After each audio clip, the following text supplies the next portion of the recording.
Assalamualaikum warahmatullahi wabarakatuh. Apa kabar anak-anak pada hari ini? Semoga dalam keadaan sehat dan tetap bersemangat. Hari ini kita akan mempelajari PAI pada bab yang kelima, yaitu tentang kisah Nabi Lut. Nah, sebelum memulai belajar pada hari ini, alangkah lebih baiknya kita membaca doa belajar. Bismillahirrahmanirrahim. Rabbi zidni ilma warzuqni fahma birahmatika ya arhamar rahimin. Amin.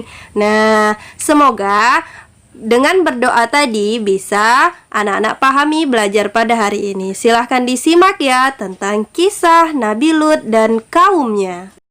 Nabi Lut alaihissalam merupakan keponakan dari Nabi Ibrahim. Nabi Lut diperintahkan oleh Allah untuk menetap di sebuah daerah yang bernama Sodom, yang mana masih berada di kawasan Yordania. Nabi Lut menikah dengan seorang wanita bersama Wali'ah dan memiliki dua putri yang bernama Raisa dan Za'rita. Diutusnya Nabi Lut alaihissalam di kota Sodom, yaitu Allah bermaksud ingin memperbaiki akhlak penduduk-penduduk di negeri Sodom, karena penduduk Sodom merupakan penduduk yang rendah moralnya dan akhlaknya.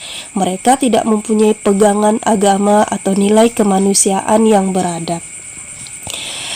Masyarakat di negeri Sodom suka melakukan perampokan dan perampasan. Mereka juga sering berjudi. Mereka sering melakukan kemaksiatan di negeri itu. Tidak ada kebaikan yang bisa didapatkan di negeri Sodom.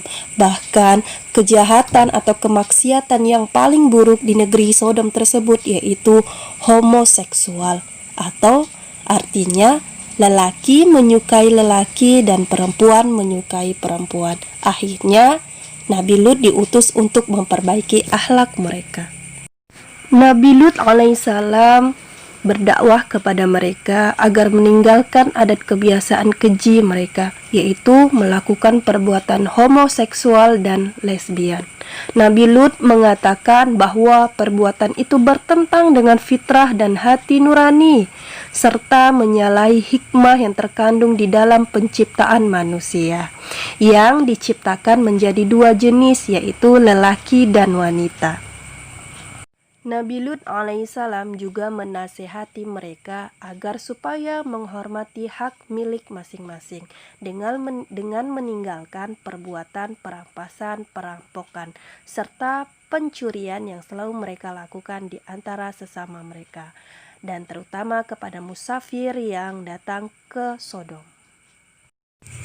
Setelah Nabi Lut alaihissalam mendakwahkan, ternyata kaum Sodom tidak semudah itu dibalikkan pemikirannya. Mereka tetap melakukan semua kegiatan maksiat dan kejahatan itu. Kemudian Nabi Lut alaihissalam memohon kepada Allah agar semua kaum Sodom diberi azab seberat-beratnya karena tidak mau mengikuti jalan yang benar dengan menyembah Allah Subhanahu wa Ta'ala dan terus melakukan perbuatan keji. Doa Nabi Lut alaihissalam dikabulkan oleh Allah Subhanahu wa Ta'ala. Dikirimkanlah kepadanya beberapa malaikat yang menyamar sebagai manusia biasa. Para malaikat itu sampailah di negeri Sodom dengan menyamar sebagai lelaki muda yang berparas tampan, badan yang berotot dan tegap kuat tubuhnya. Pada suatu ketika, malaikat yang sudah menyamar menjadi manusia yang tampan tadi pergi ke rumah Nabi Lut alaihissalam dan mengetuk pintu rumah Nabi Lut alaihissalam. Assalamualaikum Nabi Lut alaihissalam. Ketika dibuka oleh Nabi Lut alaihissalam, betapa terkejutnya Nabi Lut melihat ada beberapa orang lelaki yang tampan sekali. Nabi Lut langsung mengatakan, "Ada apa kamu datang ke rumahku? Maaf, aku tidak bisa menerima kalian di sini. Mohon silahkanlah pergi karena di sini tidak aman. Negeri ini sungguh tidak aman. Pulanglah kalian." Aku khawatir akan terjadi sesuatu yang menimpa kalian. Orang tersebut berkata, tenanglah Nabi Lut alaihissalam, tidak akan terjadi apa-apa. Tetapi Nabi Lut alaihissalam tetap tidak menerima mereka untuk masuk. Nabi Lut alaihissalam menceritakan kepada mereka bahwa di negeri ini ada masyarakat yang menyukai sesama jenis. Lelaki menyukai lelaki dan perempuan menyukai perempuan. Nabi Lut takut pemuda tamu ini terjangkit penyakit atau terjangkit kemaksiatan tersebut. Akhirnya Nabi Lut pun menyuruh mereka untuk masuk ke dalam rumah. Sesampai masuk ke dalam rumah, Nabi Lut alaihissalam memberitahukan kepada istri dan anaknya bahwa jangan katakan kepada siapapun bahwa ada tamu pemuda yang datang di rumah kita. Ternyata istri Nabi Lut alaihissalam menceritakan bahwa ada pemuda yang berada di rumah Nabi Lut alaihissalam kepada masyarakat kaum Sodom. Berbondong-bondonglah masyarakat tersebut menghampiri ke rumah Nabi Lut. Ketika mereka sampai di rumah, mereka berteriak, Nabi Lut, bukakan pintunya, kami ingin bertemu dengan tamumu. Sontak ketika itu Nabi Lut terkejut, ada apa ini? Aku tidak memiliki tamu pada hari ini. Engkau jangan berbohong Nabi Lut, engkau menyembunyikan pemuda tampan kan, katanya. Seperti itu. Tetapi Nabi Lut berusaha untuk tidak memberitahukan agar pemuda tamu itu selamat dari penduduk kaum Sodom ini.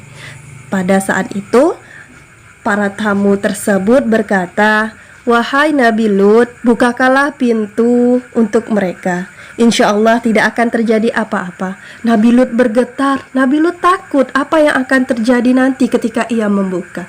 Tapi dengan berat hati, dengan mengucapkan bismillah, Nabi Lut alaihissalam membukakan pintu tersebut. Apa yang terjadi? Ternyata ketika dibukakan pintu tersebut, mata-mata kaum Sodom dibutakan. Masyarakat Sodom terkejut, mereka langsung tiba-tiba tidak bisa melihat apa-apa. Dan ternyata tamu yang datang di rumah Lut, Nabi Lut alaihissalam itu malaikat yang disuruh Allah untuk menyamar sebagai manusia. Para malaikat tadi yang menyamar menjadi manusia berseru kepada Nabi Lut agar meninggalkan segera negeri Sodom itu bersama keluarganya, karena sudah waktunya azab Allah akan ditimpakan. Para malaikat berpesan kepada Nabi Lut alaihissalam dan keluarganya agar perjalanan keluar kota dan janganlah seorang pun dari mereka menoleh ke belakang. Nabi Lut alaihissalam keluar dari rumahnya bersama dengan keluarganya ketika tengah malam. Pada saat perjalanan, ia teringat pesan dari malaikat yang menjadi tamunya tadi, yaitu tidak boleh melihat ke kanan dan kiri dan tidak boleh juga melihat ke belakang. Akan tetapi, istri dari Nabi Lut alaihissalam tidak henti-hentinya menoleh ke belakang karena ingin mengetahui apa yang akan menimpa atas kaumnya, seakan-akan meragukan kebenaran ancaman para malaikat yang telah didengarnya sendiri. Setelah rombongan Nabi Lut alaihissalam berhasil melewati batas kota, bumi tiba-tiba berguncang hebat. Kota Sodom diombang-ambing seperti lautan. Angin bertiup sangat kencang dari segala penjuru. Hujan lebat disertai petir. Batu berterbangan dan sangat mengerikan. Orang-orang buta tadi yang tengah kebingungan langsung berlarian. Ada yang tertimbun oleh reruntuhan, dan salah satunya yaitu istri Nabi Lut alaihissalam, karena dia termasuk dalam orang-orang yang munafik di hadapan Allah Subhanahu wa ta'ala. Setelah kejadian itu, kaum Sodom tertimbun di dalam bumi. Tidak ada yang tersisa lagi di negeri itu. Akhirnya negeri itu menjadi lautan yang sekarang dikenal dengan lautan mati. Nah, itulah tadi tentang kisah Nabi Lut alaihissalam berserta dengan kaumnya. Semoga dengan cerita tadi ini menambah pengetahuan kita lagi ya anak-anak, Dan semoga anak-anak juga bisa mengambil hikmah dari kisah Nabi Lut alaihissalam ini. Yang bisa kita ambil hikmahnya yaitu betapa sabarnya Nabi Lut mendakwahi kaumnya, tetapi kaumnya tidak mengikuti ajarannya. Akhirnya apabila orang yang tidak bertakwa kepada Allah, maka Allah akan timpakan azab. Yang kedua yang bisa kita petik hikmahnya yaitu bahwa ternyata dakwah dengan keluarga itu tidaklah mudah. Contohnya istri dari Nabi Lut alaihissalam tidak patuh kepada suaminya, malah berpaling dari itu. Semoga kita semua selalu dalam lindungan Allah. Semoga Allah selalu menjaga iman kita dan berkumpul bersama orang-orang yang soleh. Kita akhiri pembelajaran kita dengan melafazkan hamdalah. Alhamdulillahi Rabbil Alamin. Doa penutup majelis. Subhanakallahumma wa bihamdika Asyhadu an la ilaha illa anta astaghfiruka wa atubu ilaik. Terima kasih sudah menyimak dan mendengar kisah pada hari ini. Assalamualaikum warahmatullahi wabarakatuh.